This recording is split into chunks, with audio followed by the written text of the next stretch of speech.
What's up, everyone? Today we're going to be going over Schrödinger's cat, the hypothetical experiment. Let's get into it. What is the Schrödinger cat? It's a hypothetical experience created by Erwin Schrödinger.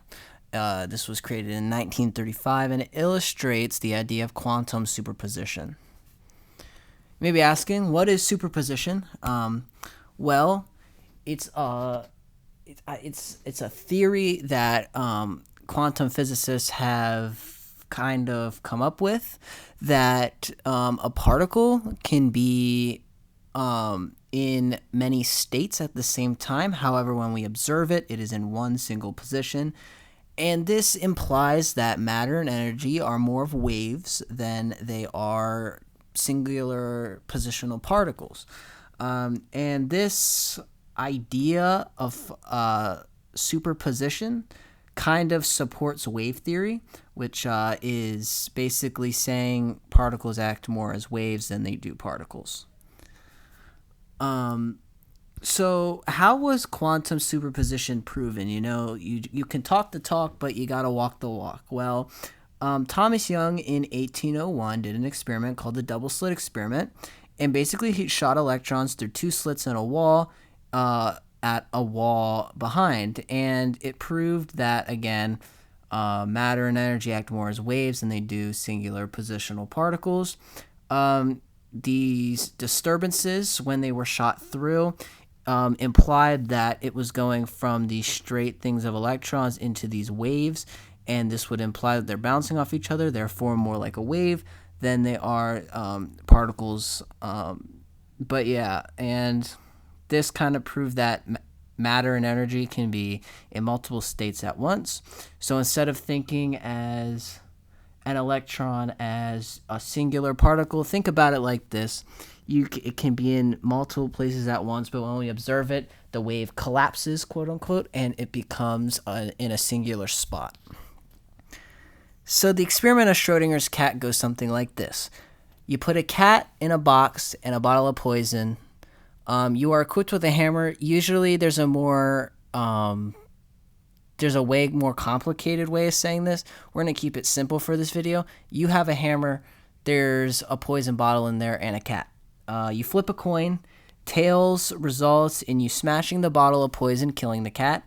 And heads is going to result in nothing, and the cat lives. So you see here you have a 50-50 chance of each scenario, the cat dying from the poison, and then the cat, happy, party time, he's alive. So the results, if you were to run this experiment 100 times, you would see you might kill the cat, you may save it, one or the other. But in the quantum field, superposition would state that the cat is both dead and alive at the same time, because a particle energy can be both dead and alive at the same time in a way. Not really dead or alive, it can be in one position or the other. It's kind of just like a metaphor, I'd say, for how particles can be in superposition. So let's look at a few of interpretations of this hypothetical experiment. We have the Copenhagen interpretation.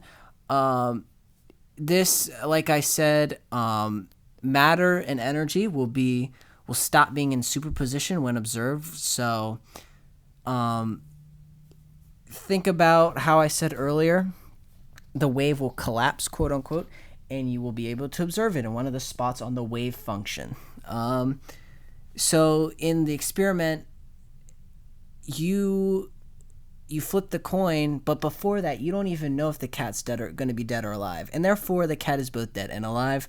The more complex version of this theory, which I kind of didn't want to put in this video because it's kind of hard to understand when you see it the first time, elements in radioactive decay, and you can't see the cat, and therefore you don't know the outcome, so the cat's in superposition.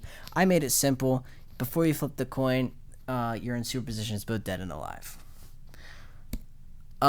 There's the many worlds interpretation, which is actually kind of cool because of quantum superposition. Well, first I should give credit to this. Sorry, Hughes Everett. Hughes Everett made this in 1954, and it's a hypothesis that because of quantum superposition. Jeez, my brain today. Quantum superposition. There are parallel universes, and this is because if a particle can be in one state and then another one, the universe will split it off. You can actually find some crazy books crazy videos on this. I highly suggest you check it out. There are it's just so rich with math and how the universe works around this. It is absolutely ridiculous. I highly suggest that you check it out. But to kind of visualize this, potential positions, there's this position, this one, but there's actually an infinite number, and therefore you can have parallel universes. And that actually means you can have an infinite number of parallel universes, which is absolutely ridiculous. Like, if the atoms in your body, one atom in your body, one electron in your body deciding it wants to go somewhere else other than there in another spot, you're basically making parallel universes. That's what this theory hypothesis states. So again, highly recommend you check out this hypothesis more in depth, watch some videos, read some books. It is absolutely fascinating, and it's revolutionizing the field of quantum physics, even though this was made in 1957. There's a lot more interpretations. I'm not going to be able to get into this video. You can just see on the list we have, now I'm going to completely blunder these names, von Neumann interpretation, Bohr's interpretation, ensemble interpretation, relational interpretation, the Zeno effect, and objective collapse theories. And these are all fascinating theories. I highly suggest you check them out. And that's going to be the end of this video, guys. Hope you guys did enjoy. If you did, drop a like, subscribe, do anything you can to support, and I will see you guys in the next one. Bye-bye.